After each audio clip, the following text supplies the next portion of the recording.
Buenas tardes.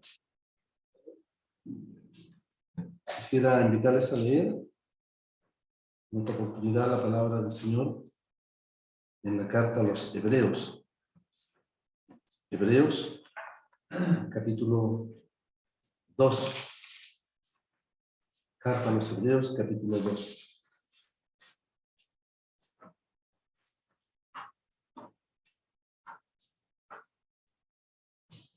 Y verso 1. Hebreos 2, verso 1.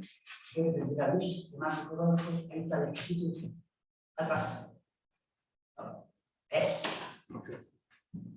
Hebreos 2, verso 1. La palabra del Señor dice así: por tanto, es necesario que con más diligencia atendamos a las cosas que hemos oído, no sea que nos deslicemos.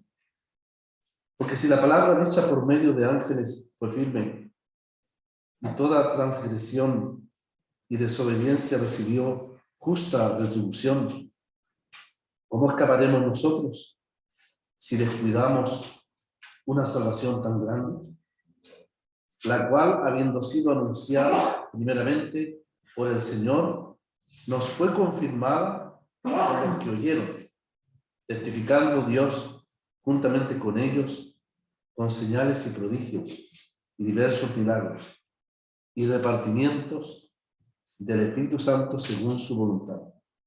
Vamos a leer nuevamente el verso 3. Dice: ¿cómo escaparemos nosotros si descuidamos una salvación tan grande? Aquí nomás la lectura de la palabra del Señor. No sé si alcance a completar toda la hora. Yo sé que los hermanos entenderán que lo que el Señor da es lo que hay que entregar, y quizás haya tiempo a lo mejor para cantar algún himno. Así que terminamos antes esta reunión, que está dirigida especialmente a nuestros amigos, a todos quienes se conectan, damas y varones que se conectan tanto por medio de estos medios virtuales que el Señor ha permitido para que su palabra pueda ser extendida a distintos lugares. Yo quisiera, en base al texto que dice ¿cómo escaparemos nosotros si descuidamos una salvación tan grande?, presentar 5 razones, estimados amigos, 5 razones por las cuales la salvación que Dios ofrece en Cristo es tan grande. Podríamos preguntar, ¿por qué la salvación es tan grande? ¿Por qué la salvación es tan grande?, dice el autor aquí, de tal manera que plantea esta pregunta que tiene una sola respuesta, lo sabemos. ¿Cómo escaparemos nosotros si descuidamos una salvación tan grande? La respuesta es obvia: no hay escape, no hay forma de escapar. Hay que asumir las consecuencias eternas cuando se trata de una salvación que, dice aquí la palabra, fue anunciada primeramente por el Señor. Una salvación que fue proclamada por los apóstoles y obedeciendo el mandamiento que dice: ir y anunciar el evangelio a toda criatura. Una salvación que fue confirmada por el poder de Dios. Una salvación que es evidente, que ha transformado vidas completas, de las tinieblas a la luz, del pecado a la santidad, de la muerte a la vida. Una salvación que solo Dios puede realmente ofrecer. En primer lugar, tenemos que decir, estimados amigos, que la salvación proclamada a través del Evangelio en la persona del Señor es una salvación eterna. La salvación es grande porque es eterna y es perfecta conforme al carácter de Dios. La palabra de Dios dice: el que oye mi palabra y cree al que me envió tiene vida eterna. No vendrá a condenación, mas ha pasado de muerte a vida. El Señor, cuando habla de sus ovejas, dice: mis ovejas oyen mi voz, me siguen, y yo les doy vida eterna, y no perecerán jamás. La salvación es grande porque se trata de un perdón eterno. Se trata de escapar de la eternidad sin Dios, de una eternidad de juicio, de una eternidad de tormento, de una eternidad separada de Dios. Al contrario, es una salvación eterna y perfecta de acuerdo, como hemos dicho, al carácter del único Dios verdadero. Dios hace bien todas las cosas. No necesita de la ayuda humana. No lo necesitó de la ayuda humana para crear los cielos y la tierra. Todo lo que vemos, la hermosura de lo que vemos, fue hecha por el poder de Dios. Él no pidió prestada la sabiduría o la inteligencia para crear los cielos y la tierra. Cuando se trata de la redención, de la salvación del hombre, del pecador, tampoco Dios necesita ser apuntalado, ayudado por los esfuerzos humanos, por nobles que sean, por religiosos que sean. Es una salvación completamente perfecta según el carácter de Dios. La salvación fue concebida en la eternidad. De tal manera amó Dios al mundo, nos dice la Escritura, que envió a su Hijo unigénito. Esto Dios se lo propuso en su corazón antes de la creación, previendo que nosotros caeríamos, que todo ser humano se apartaría, como dice la Escritura, todos nosotros nos descarriamos como ovejas, cada cual se apartó por su camino. La Escritura, estimados amigos, dice que todos pecaron y están destituidos de la gloria de Dios. La palabra de Dios dice que todos se han apartado de Dios y que todos están destituidos de su gloria. Es decir, quedan cortos de alcanzar la gloria de Dios. La religión, la buena costumbre, la buena educación, la sinceridad, el activismo religioso, el involucrarse en las cosas de Dios no salva a la persona. Los esfuerzos humanos quedan cortos para alcanzar la gloria de Dios. La gloria de Dios donde está la santidad, la perfección de su presencia. Un Dios infinitamente santo, infinitamente puro. La Biblia dice que nosotros somos totalmente pecadores, apartados de Dios completamente, sujetos a la muerte, porque la palabra de Dios dice que la paga del pecado es muerte.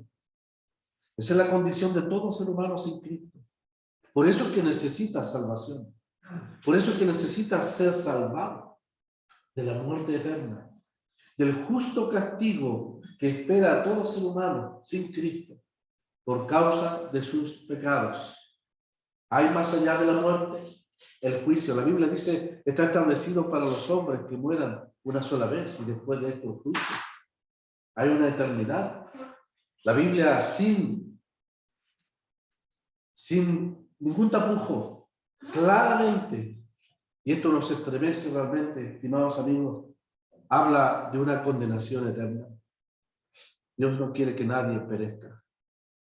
Dios quiere que todos los hombres sean salvos.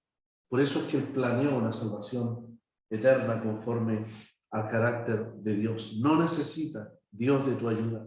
La Biblia dice que no somos salvos por obras, para que nadie se gloríe. Dice claramente que somos salvos por medio de la fe, por gracia. Dios otorga el perdón, la vida, la salvación. Dios quiere obrar el milagro de la salvación, otorgarte el perdón eterno en base a un favor, un regalo que Dios concede gratuitamente. Tú no tienes que pagarlo, no tienes que merecerlo, no tienes que forjarlo, no tienes que ganártelo. El Señor Jesús en la cruz del Calvario lo hizo todo. Él dijo, consumado es. Cuando Él dijo, consumado es, pagó en lugar de todos, abriendo la puerta de la salvación, la posibilidad de la salvación a todo ser humano, por pecador que sea. Un apóstol, escribiendo en el Nuevo Testamento, decía, palabra fiel y digna de ser recibida por todos. Cristo Jesús vino al mundo para salvar a los pecadores. Para eso vino. Dios quiere salvar al pecador. La Biblia dice, Cristo Jesús vino al mundo para salvar a los pecadores. Él dice, de los cuales yo soy el primero. La salvación es eterna. Por eso es grande la salvación. Porque es según el carácter de Dios.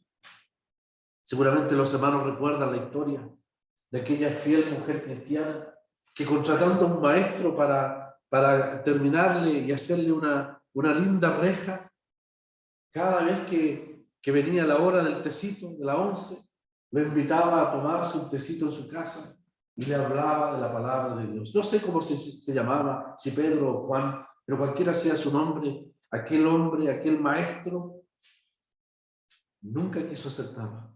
Siempre rebatía que había que portarse bien, que la religión de sus padres, que cómo era posible que la salvación fuese gratuita, que había que hacer méritos, ganarse el cielo.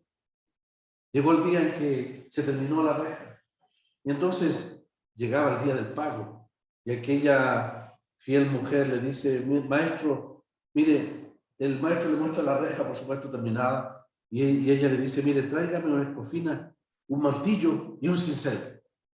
Y empezó entonces a dar golpes, por aquí, por allá, en un fierro y otro fierro, y el maestro le dice, ¿qué hace, patrona? Bueno, estoy mejorando lo que usted hizo. No, dijo, no, dice, esa reja está bien hecha, está perfecta, le dijo. Yo la hice. No tiene nada más que agregar. No tiene nada más que agregar. Ah, maestro, le dice, lo mismo que usted está haciendo conmigo es lo que usted pretende hacer con Dios. Lo que yo estoy haciendo de mejorar la reja es lo que usted pretende hacer con Dios. Mejorar lo que solo Dios ha hecho perfectamente. Usted no puede aportar nada a la obra de Cristo. Cristo murió por sus pecados, Él enfrentó la muerte solo, porque solo Él es el santo, el justo, el perfecto, que podía morir en el lugar del pecador. Y usted, en vez de aportar a la obra de Cristo, ofende la santidad de Dios. Usted se ofendió porque yo traté de mejorar lo que usted hizo. ¿Cuánto más Dios? El hombre que pretende ganarse el cielo por obras, en vez de hacerle un beneficio a Dios, un favor, está ofendiendo. Que Dios no tranza jamás el valor perfecto, único, sin igual de la obra de su propio Hijo en la cruz del Calvario. Nadie puede jamás aportar, apuntalar lo que ya está terminado de parte de Dios. Por eso es una obra perfecta, según el carácter eterno y perfecto de Dios. Y nosotros somos llamados, estimados amigos, solamente a poner la fe y a recibir por la fe gratuitamente un favor tan grande que Dios nos ha hecho. ¿Por qué la salvación es tan grande? Porque es eterna y perfecta según el carácter de Dios. En segundo lugar, la salvación es grande porque nos libra, la palabra salvación implica que nos libra de grandes y terribles cosas hacia el futuro. Ya hemos mencionado algunas. La paga del pecado es muerte eterna. Está establecido para los hombres morir una sola vez y después el juicio. La palabra de Dios advierte sobre un día de ira, de castigo sobre los rebeldes, sobre los indiferentes y sobre aquellos que rechazan el Evangelio. Aquí dice, ¿cómo escaparemos nosotros si descuidamos una salvación tan grande? No dice si rechazamos, no dice si contradecimos o perseguimos, dice descuidar. Es decir, una actitud de indiferencia, un encogerse de hombros, displicentemente, como que aquí nada va a pasar. Escucho el Evangelio y dejo pasar la oportunidad de Dios. ¿Cuántos hijos de creyentes, familiares de creyentes estarán escuchando o escucharán? Y una y otra vez se atreven osadamente a dejar pasar las oportunidades que Dios les concede. Pero llegará el día en que la oportunidad se va a acabar. Se va a cerrar la puerta de salvación. Y no va a haber otra oportunidad. Y vas a tener que enfrentar la eternidad. La salvación es grande porque nos libra, en primer lugar, de la esclavitud del pecado. Nos libra de la culpabilidad de nuestros pecados delante de Dios. Porque somos culpables. Hay una carga pesada en el alma de cada persona que no tiene a Cristo como Salvador.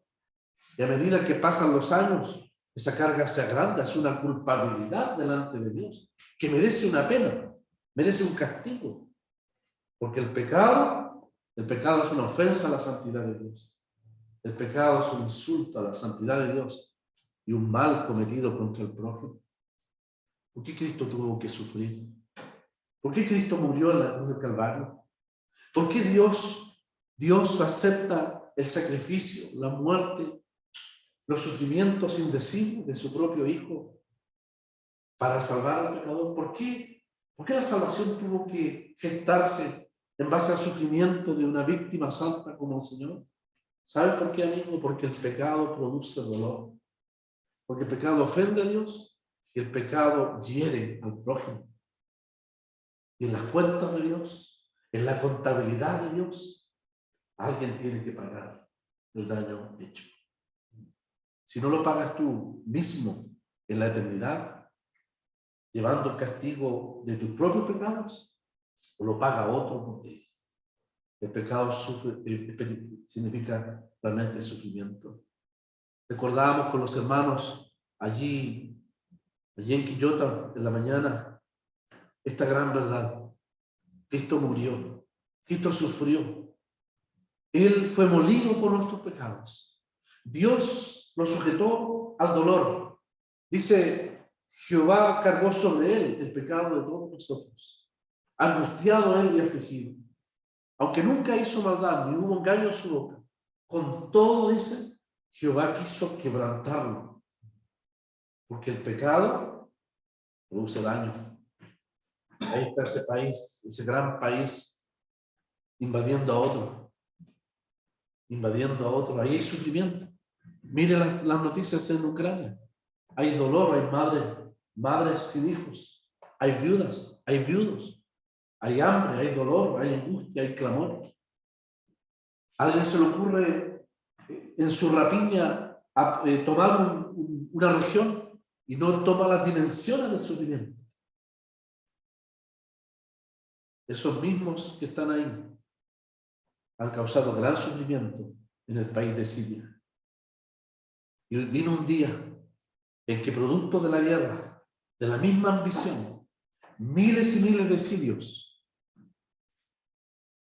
corrieron a refugiarse y tomaban balsas y tomaban lo que había para cruzar frente a las costas de Turquía. Y ahí está la foto impactante, terrible de la historia. No me acuerdo del niño, pero era un niño sirio. De boca, ahogado en la orilla de la playa. Un ser inocente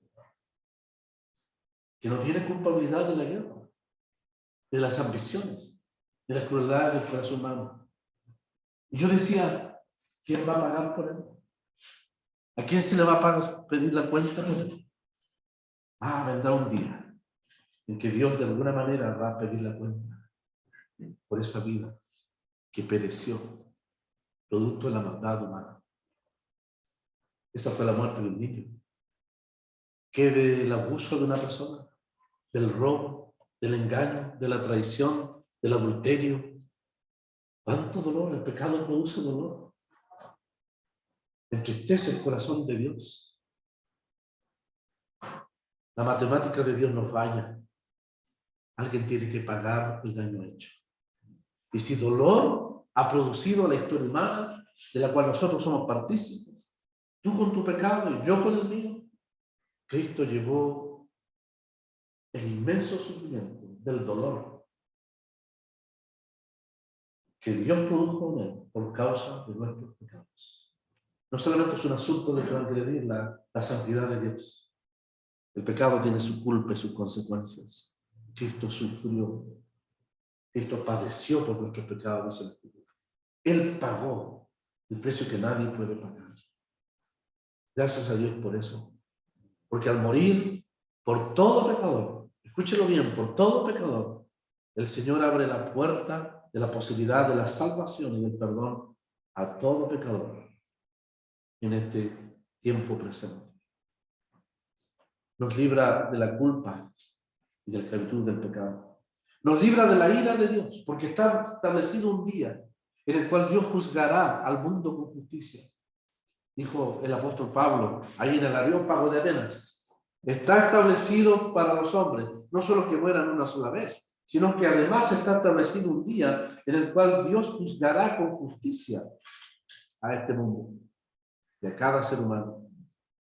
Nos libra del castigo eterno, de la muerte segunda, de la separación eterna de Dios por causa de nuestros pecados. ¿Cómo la salvación no va a ser grande si nos libra de un destino eterno de consecuencias realmente terribles, donde no hay vuelta atrás, donde no hay posibilidad de rehacer la vida, donde estarás por los siglos de los siglos. Si tú pudieses medir la eternidad, te estremecería el hecho de tener que entrar por la puerta de la muerte a un lugar de eterna separación que nosotros mismos escogimos.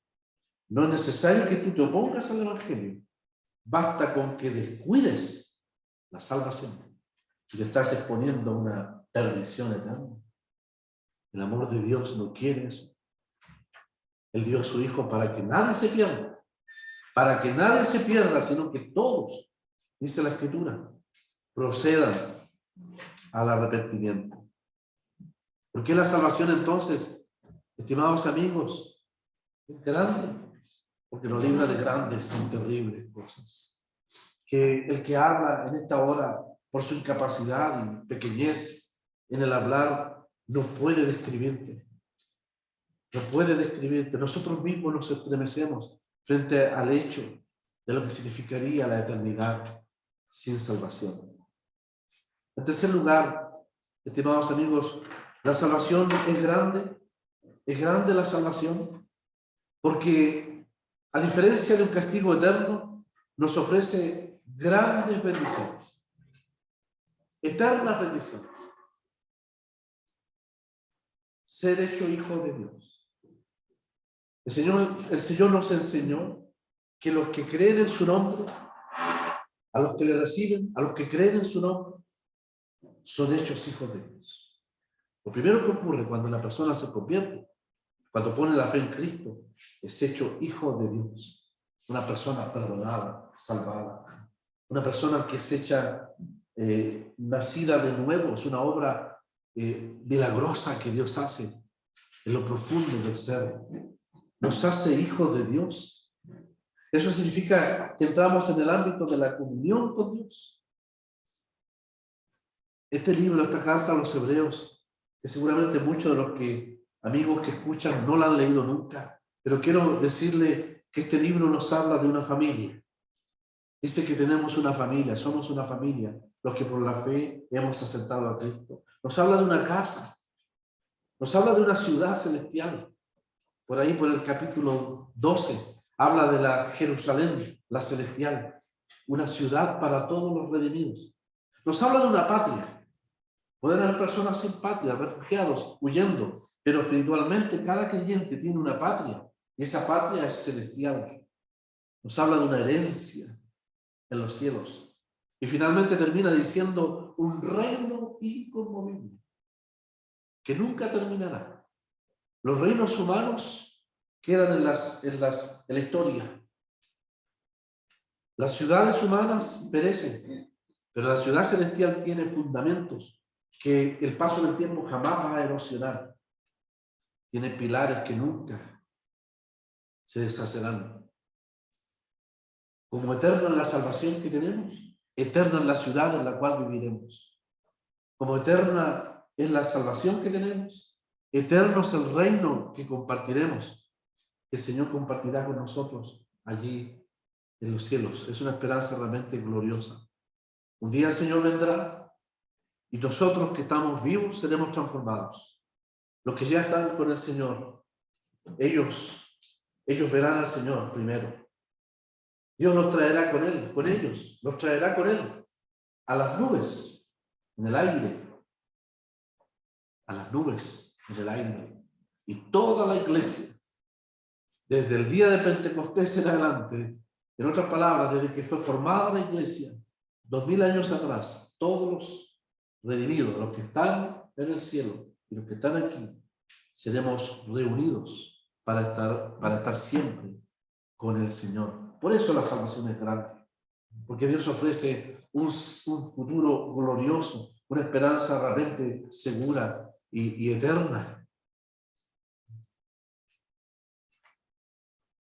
Hay muchas personas que están sin esperanza, no tienen esta esperanza, y Dios nos la da por su palabra.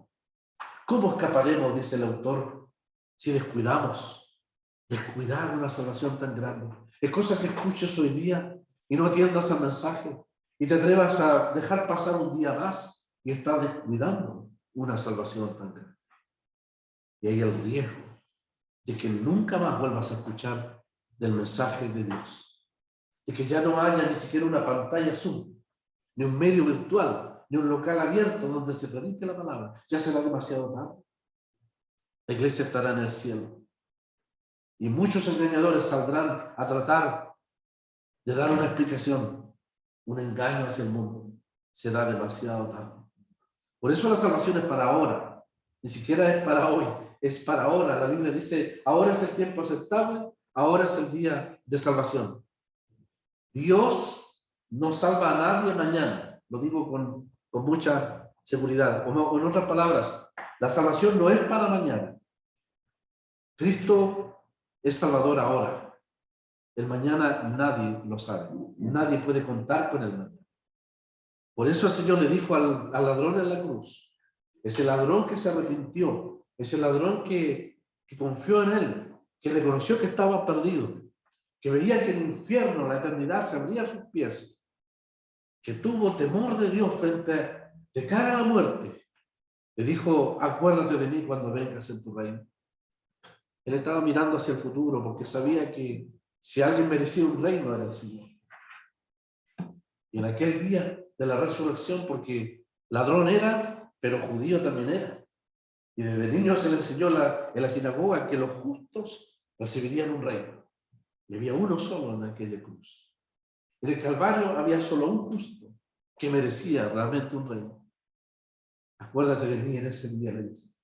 Encomienda su alma para aquel día. El Señor le dice, hoy estarás conmigo en el paraíso, hoy, porque la salvación es para hoy. ¿Cómo el Señor le podía decir mañana que estaba a horas de pasar a la eternidad? Cristo vino a morir por el pecador para salvarlo ahora. El ahora, estimado amigo, amiga, es el presente tuyo. La salvación es muy importante, tan grande es como prioritaria es para todo ser humano. Nosotros las grandes bendiciones, un reino inconmovible, es grande la salvación. Además la salvación, quizás ya tengo oportunidad de hablar a mis hermanos para recordar el hecho de esa gran salvación. Es una salvación total y completa. Es grande porque es una salvación total y completa. Tiene que ver con todas las partes de nuestro ser. Mire, tiene que ver con el espíritu, alma y cuerpo. Cuando tú te conviertas a Cristo, en lo más profundo de tu ser, en tu espíritu, Dios hará una obra de vivificación, te dará vida. Porque si estás en Cristo, está muerto en delitos y pecados. Dios produce vida. El alma tiene la paz de Dios. El alma, tu ser, no la caja es el cuerpo, pero el ser que está dentro de ese cuerpo, que mora allí desde que fuiste concebido, es tu alma, es tu persona. Esa alma es libre de culpabilidad, es perdonada eternamente. Llegará el día en que el cuerpo del creyente, que se va envejeciendo, que se va deteriorando inexorablemente, llegará el día en que ese cuerpo será transformado en un cuerpo de gloria, semejante al cuerpo de la gloria del Señor. Y los cuerpos que quedaron de aquellos nuestros amados que partieron, no dice la Biblia que murieron, la Biblia dice que duermen. Porque en el lenguaje del Nuevo Testamento no existe la muerte fue derrotada en todos sus ámbitos por la obra de Cristo. Es un lenguaje hermosísimo. Duermen en el Señor. Cuando el Señor venga entonces, los cuerpos resucitarán, se unirán a sus almas. Dice el apóstol, estaremos siempre con el Señor. Por eso es una salvación tan grande, porque parte de donde el pecado produjo el mayor daño. Cuando Adán y Eva pecaron, murieron. El día que de él comieres del fruto, dijo el Señor, moriréis. Y el día que comieron del fruto, murieron espiritualmente. Sintieron el temor, el miedo y huyeron de la presencia de Dios. Y después de todos esos sentimientos vino el odio, vino la envidia, vino el asesinato, vino toda la tragedia humana. El alma corrompida y dominada por el pecado. La misma alma de Adán es la que tú tienes y la que yo tengo también. sujetas al poder del pecado. Y finalmente los cementerios son la mejor evidencia de lo que la Biblia dice: la paga del pecado es muerte. Por eso la salvación es grande, porque es una obra total y completa de parte de Dios que comienza en lo profundo. Allí donde el pecado dañó, Cristo sana completamente, dándote vida, como dice el apóstol: os dio vida cuando estabais muertos en delitos y pecados. Perdona tu alma para siempre y te da la esperanza gloriosa de un día tener un cuerpo glorificado, apto para estar en los cielos, en la gloria por toda la eternidad. Por eso la salvación es tan grande. Por eso el autor dice: ¿cómo escaparemos si descuidamos una salvación tan grande? Abarca todas las áreas de nuestro ser, abarca todas las partes de nuestro ser. Es una salvación que abarca todas las áreas de nuestra vida. Conversábamos ampliamente hoy día en la tarde, después del almuerzo, con un querido hermano, de su experiencia de transformación. Cómo el Señor va transformando el área social, el área laboral, filial, matrimonial, tiene que ver con todas las áreas de nuestra vida. Lo he dicho como 500 veces, pero lo voy a volver a decir. Don Carlos, que está presente acá, cuando yo recién me convertí, me dijo, por ahí por el año 1983, usted no sabe, hermano Rodolfo, de todas las cosas que el Señor le está librando por haberle salvado joven. Tenía una tremenda verdad. Hay hermanos acá que han experimentado, me decía él, todo lo que significa el mundo. Y todas las cadenas, y toda la esclavitud que el mundo, y las marcas. Me hablaba de las cosechas que uno tiene que seguir cosechando. Pero la gracia de Dios es tan grande que inunda todas las áreas de nuestro ser. El que era mujeriego ya es consagrado a su esposa. El que era irresponsable en su hogar se dedica a su hogar. El que tenía lenguaje sucio cambia su lenguaje. El que era un sinvergüenza, disculpen la palabra, vuelve a ser una persona piadosa. El que tenía arruinadas las áreas de su vida, el Señor arregla todas las áreas: familiar, social, matrimonial. La gracia de Dios no tiene límite. Hermano, la gracia de Dios no tiene límite. El desastre que el pecado produjo en nuestra vida de inconversos, la gracia de Dios lo cubre y lo arregla y lo soluciona con su bendición. Nunca nos sorprendamos de lo que la gracia de Dios puede hacer en la vida nuestra. No solamente tiene que ver con el área de mis pecados delante de Dios, que gracias a Dios tiene solución por la muerte de Cristo. Es como una vasija quebrantada que el Señor toma y hace de nuevo para sus propósitos y para su voluntad, y por supuesto también para su gloria. Es una transformación completa a la imagen de Dios. Finalmente, fíjese, amigos, y los hermanos también lo saben, que es tan grande la salvación que hace de piedras toscas, de material sin forma, sin propósito, hace bellos instrumentos de servicio, una bella joya, transforma nuestro carácter con virtudes, con cualidades propias de Cristo, y finalmente nos transformará a la imagen del Señor Jesús. Es el milagro que Cristo hace en la vida de todo pecador que se convierte a Cristo. Esa historia del trabajador de la construcción que se convierte a Cristo. Y los compañeros sarcásticos se burlan de él. Y le hacen esa pregunta que seguramente ustedes también conocen. ¿Tú crees que realmente Jesucristo convirtió el agua en vino? Y ese hermano, ese nuevo convertido, dice: yo no sé si Jesucristo convirtió el agua en vino, pero en mi casa convirtió el vino en leche, en comida, en pan y vestido para mí, mi familia. Es un milagro grande en mi propia vida. Por eso la salvación es grande, porque puede transformar la ruina del hombre a un familiar. Puede traer paz en la familia. Mi familia vivía en el ambiente de las ciencias ocultas, en el temor, en la oscuridad, en cosas siniestras. Nunca hubo paz. Pero cuando escuchamos el Evangelio, partiendo por el primero, luego otro y otro, vino la paz a ese hogar. Es grande la salvación. Es grande la salvación. Porque Dios quiere completar las familias. Serás salvo tú y tu casa. Por eso la iglesia ora, por eso los creyentes oramos, por todos nuestros amados, familiares, amigos, que son parte de familias cristianas, pero que no son salvos. Dios quiere completar la familia. Hacer una obra completa, como es la obra de salvación perfecta que Dios puede otorgar. Y en quinto lugar, amigos, la salvación es grande. ¿Por qué es grande? Por la grandeza del precio que se pagó. Por la grandeza del precio que se pagó. El Señor Jesús vino del cielo. El solo hecho de encarnarse, de humanarse, fue una tremenda humillación para Él. Una tremenda humillación para Él. Se humilló, dice la Escritura. Se despojó de todo el ámbito de gloria y se hizo siervo. Y se humilló. Se humilló. Y el escritor dice, y sigue más, y dice, se humilló hasta la muerte. Y muerte de cruz. Es una muerte horrible. Una muerte que implicó el desamparo de Dios.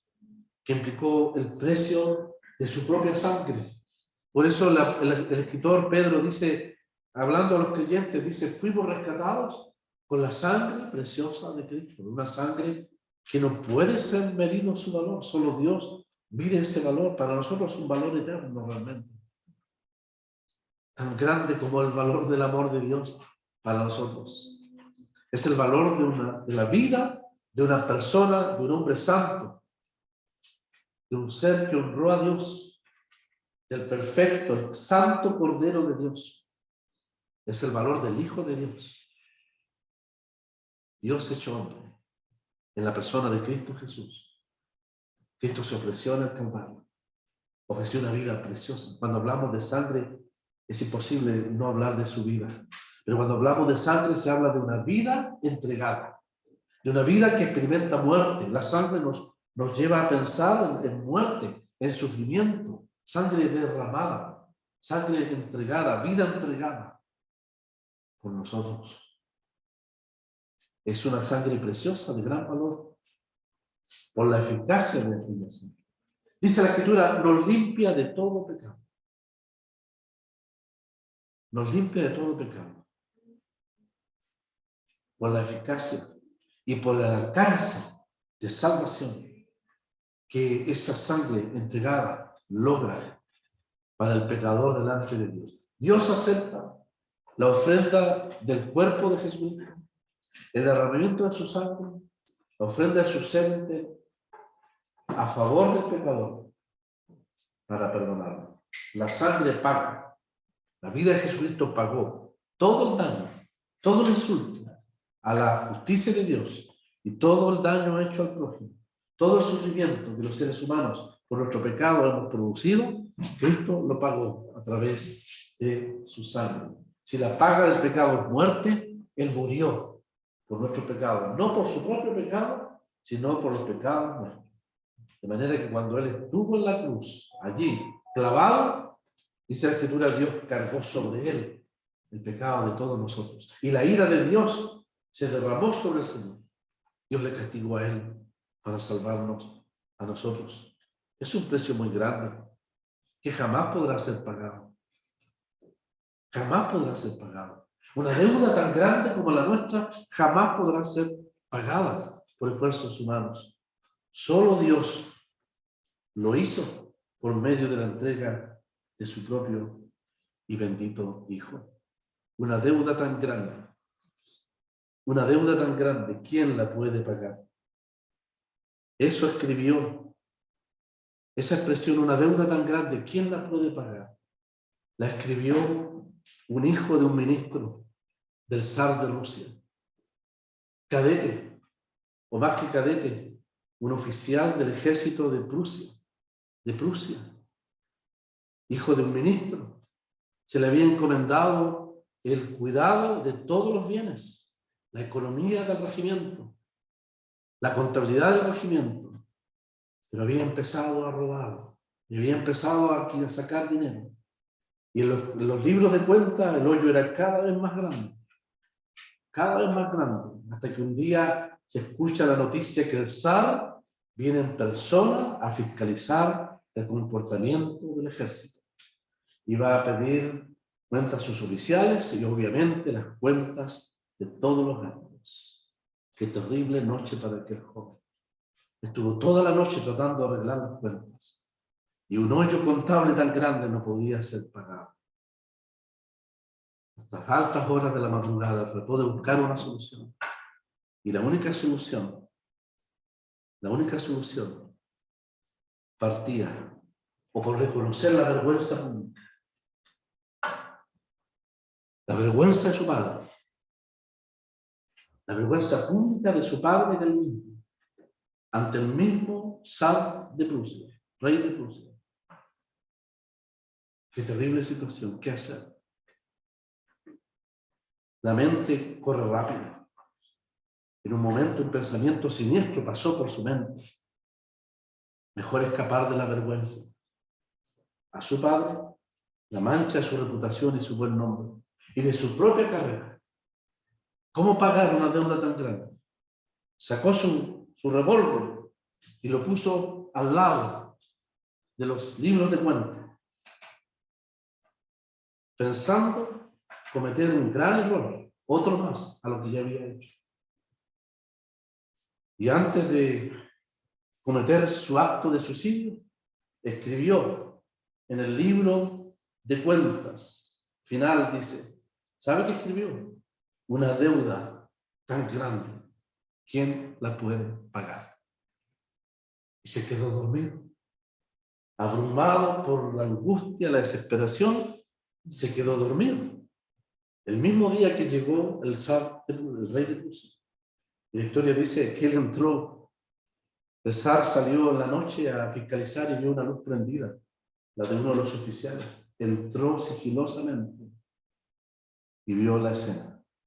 El libro de cuentas, el resumen total y el joven profundamente dormido en su total abatimiento y desesperación. Y se acerca y se inclina y ve en letras rojas. Una deuda tan grande, ¿quién la puede pagar? Y vino este hombre, este monarca, y puso con el mismo lápiz rojo, Nicolás. Nicolás. ¿Quién la puede pagar? Nicolás. Eso habla del perdón. De manera que cuando se trata de nuestra deuda delante de Dios, solo uno pudo pagar. Por eso el Señor dijo, consumado. Cristo pagó la deuda. De manera que tú, estimado amigo, estimada amiga, lo único que debes hacer es poner la fe en Cristo. Acogerte al beneficio del perdón. Acogerte al beneficio de una deuda ya pagada de parte de Dios. Pon la fe en Cristo. Cree en el Señor y serás salvo y podrás decir cuán grande es la salvación. Por eso es una salvación tan grande. Por eso es una gloriosa salvación que Dios otorga al pecador que cree en Cristo. Que el Señor bendiga su palabra, hermanos y amigos también presentes en Zoom o en YouTube, y que permita que en esta tarde o noche, más de alguno, pueda acogerse al perdón gratuito de Dios que otorga en Cristo. Por la fe puedes obtener el perdón eterno de tus pecados. Una salvación tan grande. Señor, bendiga su palabra. Nuestro Padre, gracias al terminar esta reunión, esta actividad virtual también. Nosotros no sabemos dónde este mensaje pueda ser escuchado. Pero pedimos, Padre, que donde haya necesidad, donde haya almas inquietas, sedientas, vacías, anhelante del perdón de Dios, del conocimiento de la verdad, Pedimos que tú les alcances por medio del mensaje del Evangelio, que pueda cumplirse este hecho de esta salvación que fue anunciada por el Señor, que fue consumada por el Señor en la cruz de Calvario, y que ha sido anunciada por más de 2 milenios, que todavía sigue obrando efectos poderosos y grandiosos, milagros en la vida de quienes necesitan salvación. Oramos por nuestros amigos, que puedan descansar, creer y confiar solo en la obra consumada por el Señor en la cruz, que puedan reconocerse pecadores perdidos, pero que puedan, con la fe, aferrarse, agarrarse, Padre, confiar en la todo suficiente obra del Señor en la cruz de Calvario. Queremos que ellos también experimenten la salvación, que tengan la vida, que nazcan de nuevo, que puedan tener el perdón eterno de sus pecados, sean parte de aquel reino celestial, de aquellos redimidos, que un día estaremos, por tu gracia también, eternamente, en las moradas eternas. Recibe nuestra gratitud. Nos encomendamos en tus manos, en tus cuidados al regreso a nuestros hogares, en distintos lugares, que podamos llegar sin percance, y si el Señor no viene, podamos comenzar desde ya, como hoy día, esta semana, donde podamos honrarte y ser testimonio. Quién sabe, Padre, quizás las últimas horas, en los últimos días, que tengamos que estar aquí en la tierra. Padre, te encomendamos tu palabra y la obra tuya a través de todo el país y en todo lugar donde el Evangelio fue proclamado. Le damos gracias al retirarnos en el nombre de nuestro Señor Jesús. Amén. Amén. Tenemos, hermanos, el 428 para finalizar. 428.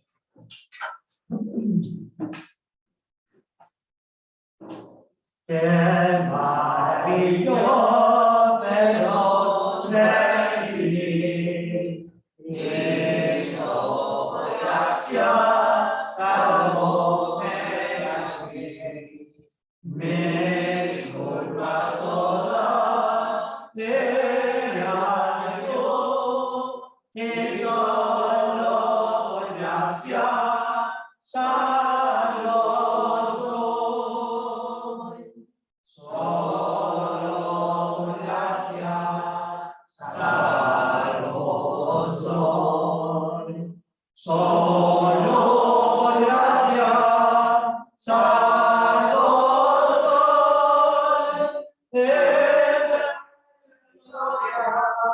De Dios es la gloria, que solo por gracia salvo soy. Yo tengo un gozo que Cristo me dio, cuando en su sangre mis culpas lavó. Mi corazón, que solo por gracia salvo soy. Solo por gracia salvo soy. Solo por gracia salvo soy. De historia de Dios es la gloria, que solo por gracia salvo soy.